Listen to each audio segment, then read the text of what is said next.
தபால் துறையை டிஜிட்டல் மயமாக்குவதில் உள்ள தாமதத்தால் தனியார் அஞ்சல் நிறுவனங்கள் வாடிக்கையாளர்களிடம் கட்டண கொள்ளையில் ஈடுபடுவதாக கிராமிய அஞ்சல் ஊழியர்கள் சங்கத்தினர் குற்றம் சாட்டியுள்ளனர். சிவகங்கையில் அகில இந்திய கிராமிய அஞ்சல் ஊழியர்கள் சங்கத்தின் மாநாடு நடைபெற்றது. இதையடுத்து செய்தியாளர்களுக்கு பேட்டியளித்த சங்கத்தின் மாநில செயலாளர் சாந்தமூர்த்தி, டிஜிட்டல் மயமாக்கப்படும் அஞ்சலக பணிகளுக்கான உரிய வசதிகள், போதிய பயிற்சியின்மை போன்ற காரணங்களால் ஊழியர்கள் அவதியடைவதாக தெரிவித்தார்.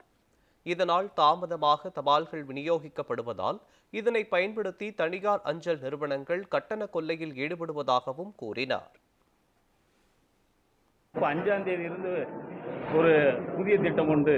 அதாவது அஞ்சல் துறை ஒரு கம்ப்யூட்டர் மயமாக்க வேண்டும், டிஜிட்டல் மயமாக்க வேண்டும் என்று ஒன்று கொண்டு வந்து இப்போ ஒரு ஐடி 2.0 என்ற ஸ்கீமை கொண்டு வந்தார்கள்.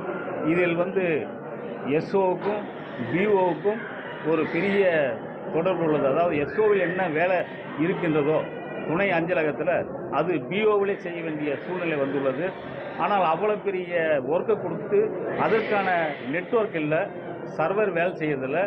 காலையிலேருந்து பார்த்தோம்னா நைட்டு 12-11 மணி வரைக்கும் வேலை முடிக்க முடியல. இன்னைக்கு வாடிக்கையாளர் வரவு செலவு செய்ய முடியல, ஒரு எஸ்பி பணம் போட முடியல, ஓட்டு வச்சு இருக்கிறவங்க அவசரத்துக்கு எடுக்க முடியாத சூழ்நிலை இருக்குது. அதனால் இதை உடனடியாக சர்வர் நெட்வொர்க் செய்ய வேண்டும். இது மக்கள் மத்தியில் அஞ்சல் துறை சம்பித்து நிற்கிது தமிழ்நாட்டில் என்ற ஒரு பிரச்சனை எழுந்துள்ளது. அதனால் இந்த அரசாங்கம் பல திட்டங்களை கொண்டு வந்தாலும் அதற்கான நெட்வொர்க்குகளை உற்பத்தி பண்ணி அதற்கான வேலைகளை துவங்கி செய்தால் இன்னும் நல்லா இருக்கும்.